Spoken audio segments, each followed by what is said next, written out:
Is it Bill Bailey?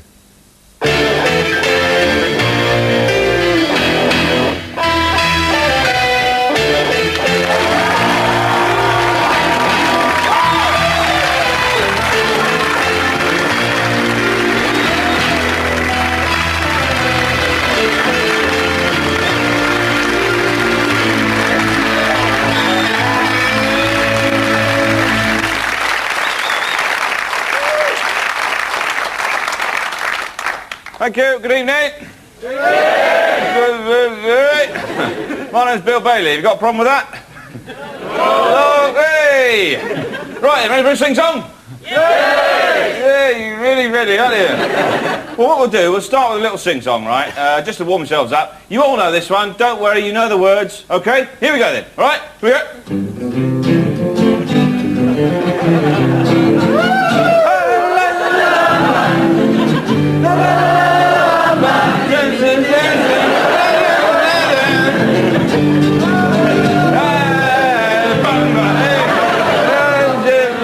No, you don't really know, do you? No, that's a karaoke black hole, that one, isn't it? You think you know it, you get up and go, yeah, I know this whole capita. Oh, better sit down. Yes, I found a gap there in your musical knowledge. Don't knows, all of you. And there's loads of them. Every survey, there's a few of them, isn't there? A tiny minority of don't knows. 60% yes, 20% no, 10% don't know. Do you reckon if you add up every survey, there's a little militant hardcore of people that don't know anything about anything? At secret meetings. What do we want? Don't know. When do we want it? Not sure. Undecided and proud. You know, you might even be a don't know and you not know it. No?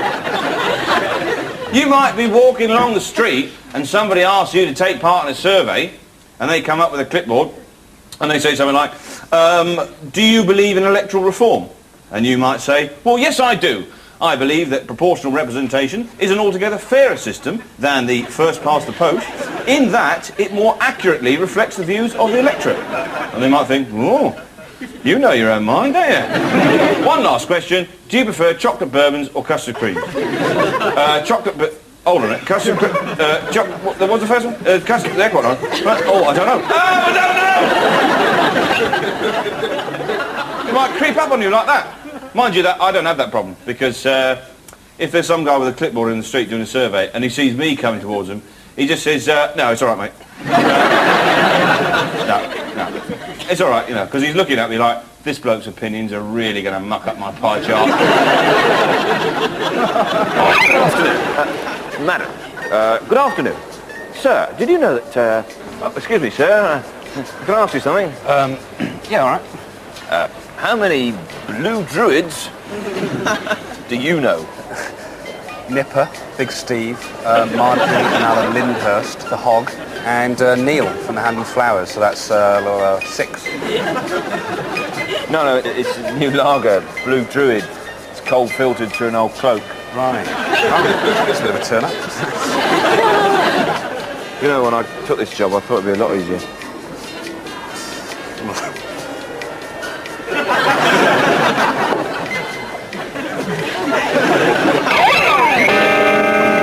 Well, what do we really know? Eh? What do we really know?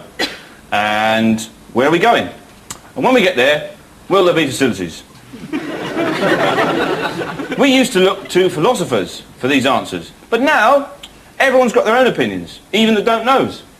And the philosophers have got to work a bit harder. We exist first, then we discover the essence of life, and the essence of life is a void between ourselves and the world. Come on now, even thinkers need to eat. Come on, Len, let's go up the estate. I'm getting nothing up here. But why didn't you try something a little more punchy, you know, like knowledge is power? You know, a bit of bacon, reel him in a bit. Just drive the truck, Len. All right, Wally, you know, you're the boss.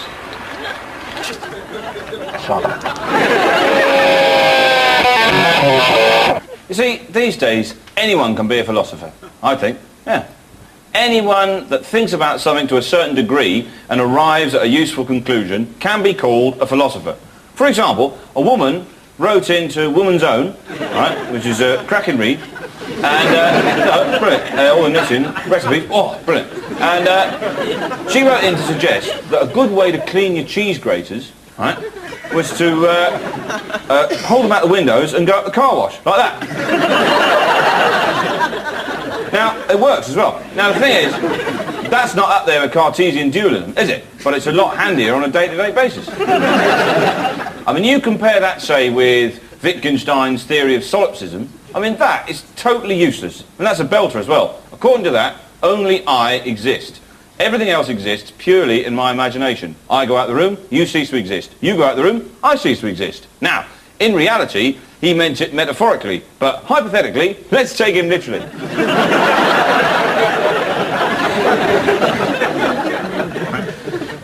I don't actually think he had any mates. No, I think what was happening was, you know, they were going out the room, and for them, he did actually cease to exist.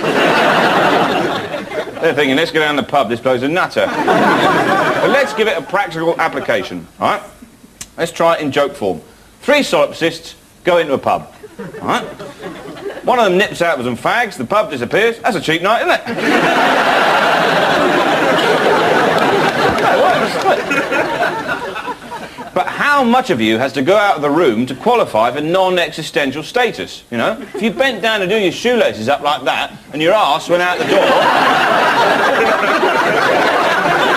would your arse then cease to exist? Or would you cease to exist and your arse goes off and have a life of its own? I don't know. It's just a theory, all right?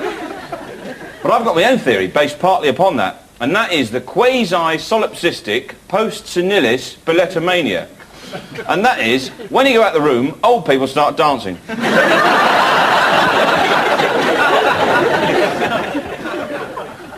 Now, it's very hard to prove, obviously, because old people are very wily. Oh, they're like coyotes, you know, big furry ears. Good afternoon. Clive Pocock, 42 Elmbank Lane. Beryl is my wife, thank you. Oh. Now, they do say that a man's got to have a hobby, and mine is fancy rats. My wife says, why don't you just get a couple of long-haired mice and backcomb them? I said, don't be daft, woman. It's a totally different species. They're lovely little things. That's Roy, after Roy Orbison, you know, lovely voice. And that is Lady. I've built a little theatre for him, and when we have people round for dinner, I get them to act out The Homecoming by Harold Pinter. I do the voices, obviously, but they do the little looks. What's that doing there? Beryl? I actually do think that old people have a secret life. I think when they're talking to you about the traditional old people subjects, you know, Battenberg cake, Val Doonican, the weather, they're actually patronising you. Right? They are.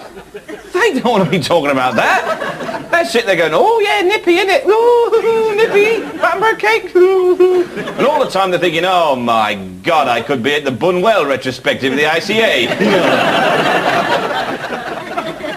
And when you say, oh, Gran, do you want to come for a family outing on Thursday? She might say, oh no, I'm having my hair done. But really, she's thinking, oh my God, a family outing with you idiots. Aye, that's the afternoon of my talk on German Expressionist cinema. And she might say, oh, never mind, bye-bye. You go out the door, next minute, Battenberg, in the bin, out with the sun-dried tomatoes, off with the Val Doonican, on with the Stockhausen, she's singing away, lead off you're the youngling.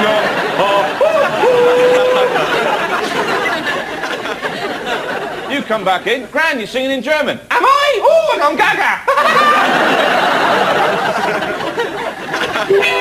One of the facts that Clive knows is that the Jaffa cake has got the highest natural buoyancy of any high street biscuit. And that's what got me into my hobby, making boats out of biscuits. In fact, I've just finished a fully working replica of a Viking longship using only a family pack of penguins. For the figurehead, I had to use half a lion bar. And I wanted to enter it for the Chilcompton Edible Toy Fair, but dog had it. Who are you talking to?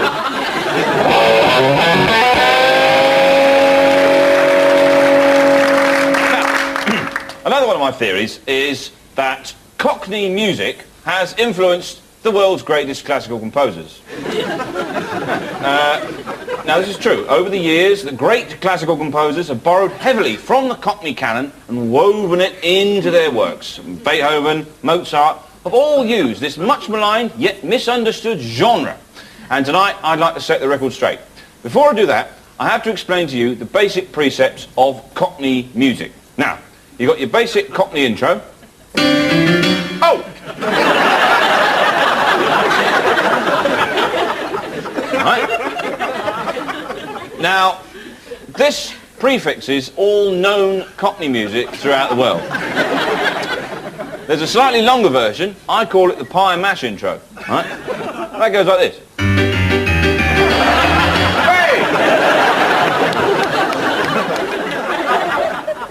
Hey! Easy now.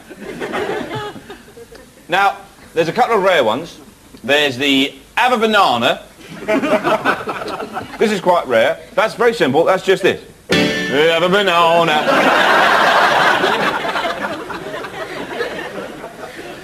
And of course, the full Pearly King intro, as used on big Lord Mayor's do's, that sort of thing.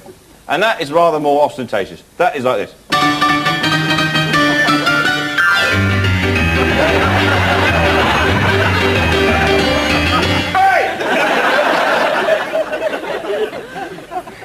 A lot of winking in that one. Now, all of these can be found within the classical repertoire. You just have to know where to look. And I'd like to be your guide tonight. So, firstly then, the basic Cockney intro. This can be found in Beethoven's Moonlight Sonata.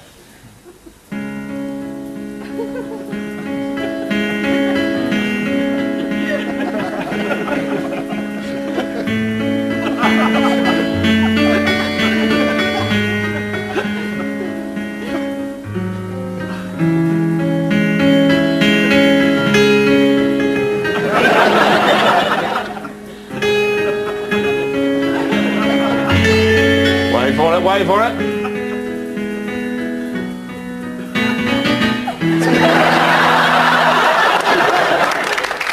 There we are. Yes, now you've probably heard that a million times. Never noticed it before. But you have to admit, it is there. Now, the Have a Banana occurs only once in the entire classical repertoire, and that is in the opening to Grieg's Piano Concerto in A minor, as you probably know.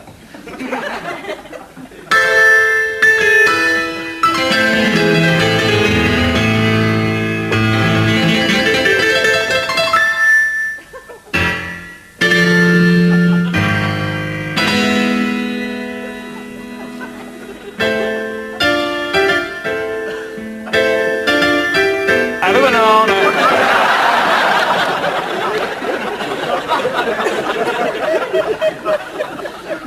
We have a banana. Now, for the full Pearly King intro, we have to look to the genius of Mozart. And this can be found in the opening to his classic Meisterwork, Sonata in C.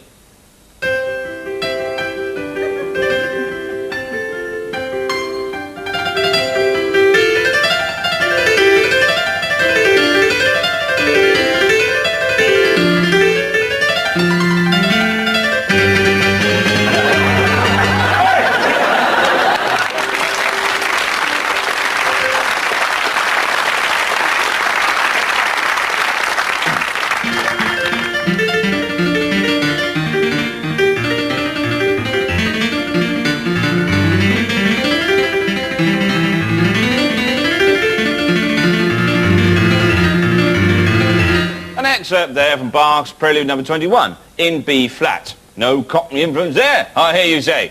But if we listen to that last section again, slow it down, play it slightly differently. Oi!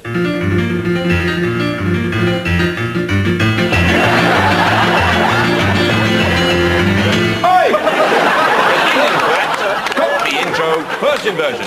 And thank you. The Cockney section. Are we in monkeys? Are we monkeys? Are we? What are we, men? Are we descended from the deep? Darwin would have us believe. Or are we just monkeys in human form? Do we know this?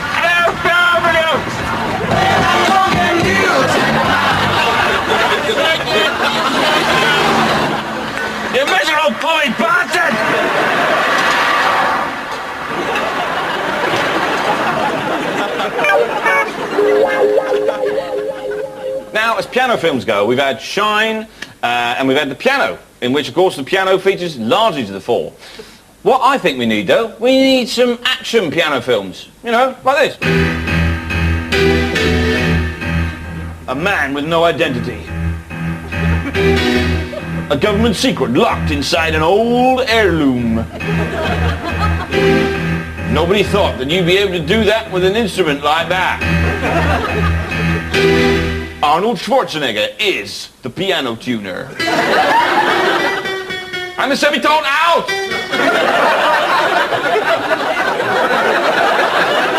I've never lost the piano! A man with a past. I was the last piano tuner out of Vietnam! Sometimes you have to play the keyboard of your soul to find the strings of your heart. And then twist them with a special hammer. Arnold Schwarzenegger, the piano tuner. I'm a little bit flat!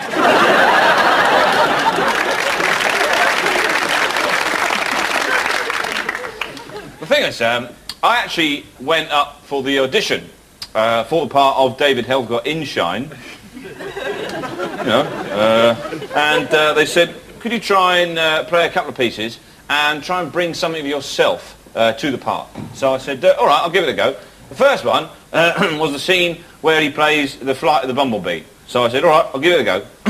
Here we go. This is how it went. Didn't go that well, obviously, didn't get the part.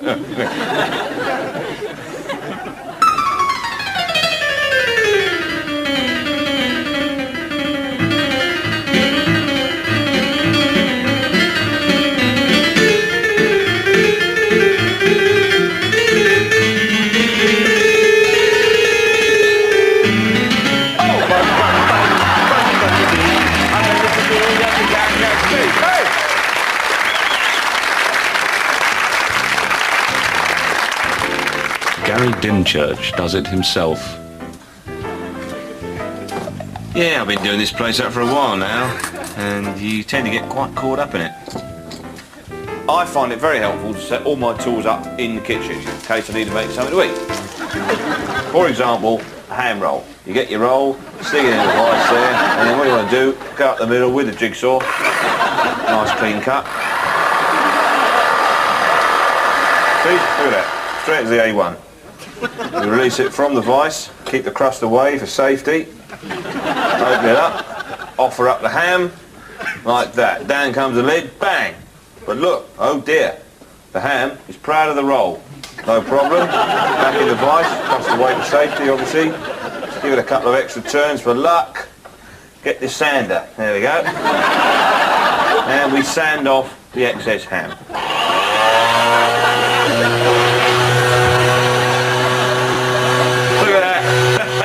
Mr. Ham's got no chance. Captain Sander wins the day. And let's have a look at it. Whoa, perfection. Smooth as a baby's bum. All right, you've seen enough of that. Now, what we do now, we take the mastic and seal all round the edge there. Keep it nice and tight. Keep out everything. Rain, sleet, thunder, wind, and keep the ham nice and dry to a depth of 50 metres. And job done. Look at that. Nothing's getting in there. You could go to the moon with that. That ham would stay fresh as a daisy. But oh no, say you're making a roll for Uncle Frank. He loves mustard. Right, we're going to have to access the ham. Bang. You're no good. Goodbye. Let's have a look. Look at that. 5 self-tapping screws, 2-inch donkey hinge. And we're ready for round 2. Ding ding.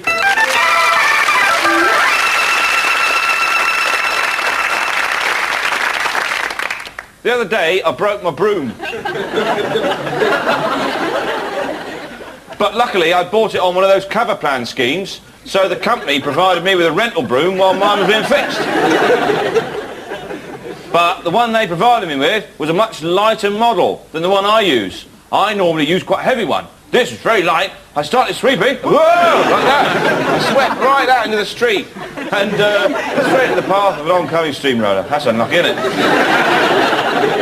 And they wouldn't replace it because they said I was outside the 3 main sweeping zones. You know. Typical, isn't it? You know, bloody company. thing was, what I was doing, I was sweeping up my beard trimmings because I give all my beard trimmings to the Venice Imperil Fund, right? Because 6 months of beards is enough to fill a small sandbag. Right, so I've knocked right out through here. This is as far as I can knock. This is a retaining wall. Beyond that is, of course, the zoo. And I'll be coming up in the capybara house. And they'd be out like a shot. I'm a little bit unhappy with that colour, though. That is meant to be Gandalf's despair, but it looks to me more like somnolence. To make the superior use of space, what I've done, I've tunnelled down and out. Right. Well, obviously, still needs a lot of work. Floor's still up. But come Thursday, they've had the pontoon flooring down. You know, it's on order. Typical, isn't it? Up there, that'll be the breakfast bar on the mezzanine. Got a trunking. I'll chase all that out.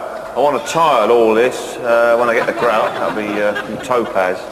And through here, I've tunnelled out, and this is going to be the lounge, stroke day room. And right at the back will be my shrine to Enya.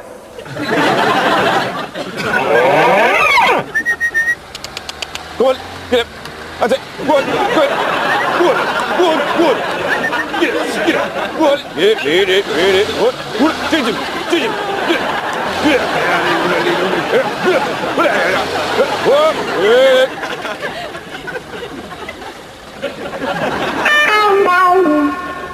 I was in this little pub, right? Very small pub, not a big pub at all. Very tiny. It was actually tiny little, it was a little pixie pub. And I looked in, and all the pixies in there playing the pixie pool, playing the pixie darts there, the little pixie shove halfpenny, and even little pixie strippers on. Couldn't see much, obviously. Get a magnifying glass, can't do that, you'd burn them. Anyway. So, I loomed up at the window, I went, ooh, like that, and all the pixies went, ooh, and the pixie stripper went, ooh, like that. And I said, "Give a drink, please." And they said, "What do you want? Human pint or pixie pint?" I said, "Human pint, obviously." They said, "We haven't got that much liquid in the building." I said, "Come on, lads, I'm desperate." They said, "All right, but it'll cost you." And luckily for me, pixie money is that fluff you get at the bottom of your pocket. Right? So I had loads of it. I said, "There you go." And they were made instant pixie millionaires. And I had a really clean pocket. So we both emerged the winner. And then they struggled round the back of the pub with a huge big vat of pixie lager. And I bent down to pick it up, and I brought the tiny vessel up to my lips, and just as I sit like that, I woke up and I was on a park bench in Hammersmith drinking Lambrusco out of an egg cup.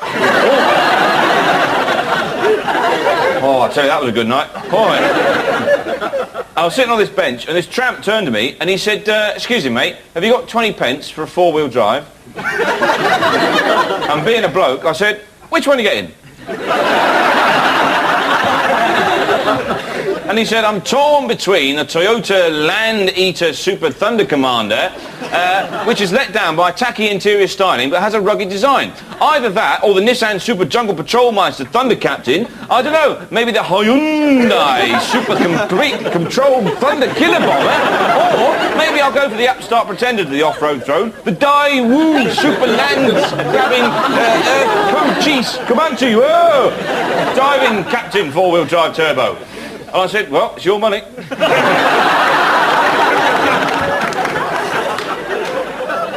I try and do my bit for charity, though. I get them big issue, mail order. Is it a cop-out? I don't know.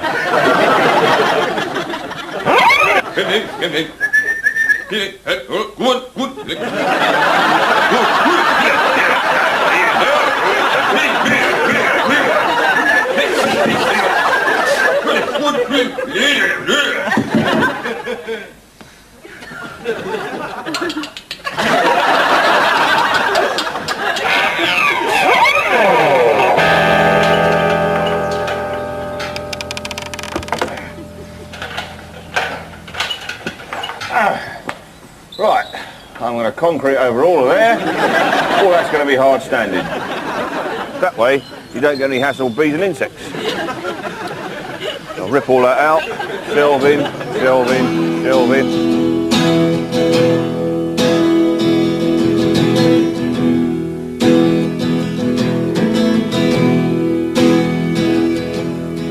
Beautiful ladies in danger, danger all around the world. I I will protect them because I'm Krista Berg.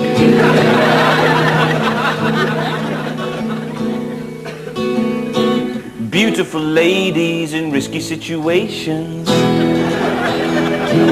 Beautiful ladies are lovely, but sometimes they don't take care.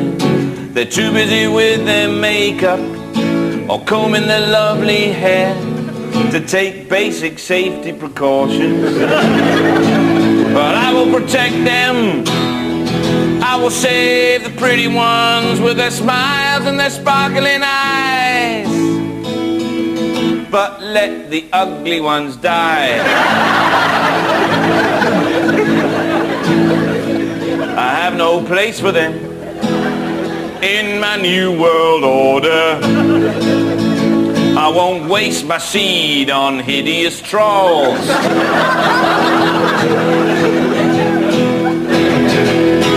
Kill, kill, kill, kill, kill the trolls. Hunt them down, there shall be no clemency. Kill, kill, kill, kill, kill the trolls. Look under the bridges, that's where they hide. And beauty shall be my bride.